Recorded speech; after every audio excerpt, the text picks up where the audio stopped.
One of the many mitzvahs that we read in this week's Parsha is the mitzvah not to follow magicians and sorcerers. And the magicians and sorcerers that the Torah is talking about are people who actually have real power.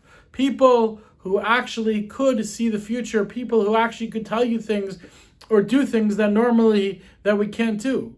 The Torah doesn't need to tell us that the crazy guy sitting on the street corner telling you that he can look at some cards or look into your eyes and tell you your whole future. The Torah doesn't need to tell us not to believe in that guy. That guy doesn't have any power. That guy can't actually do something. He's a fake, he's a fraud. Even people who are good fakes and good frauds and are very good at what they do still don't have any actual power. And of course you shouldn't listen to those people.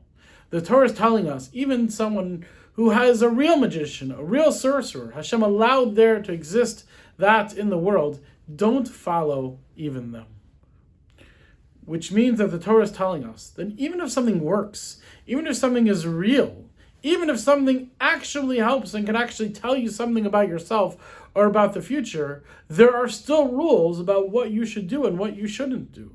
Just because it works, just because it's real, doesn't mean that you should follow it. There's many different ways that we can get things done.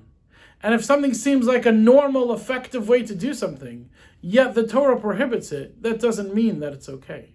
We have to look for things that are productive in our lives. We have to look for things that are effective. We have to look for things that are good and real and are actually going to work and accomplish our goals. But we always need to remember, no matter how effective and how real it is, we also need to make sure that what we're doing is what the Torah wants. Just because it's a big business deal that brings you a lot of money, just because it's a job which is going to help you be well off, if the Torah doesn't want you to take that, if what you're doing is prohibited, no matter how good and how effective it is, we cannot do it. We always have to follow the rules of the Torah. We always have to make sure that everything we're doing follows every rule in the Torah to the letter of the law. Have a great, great Shabbos.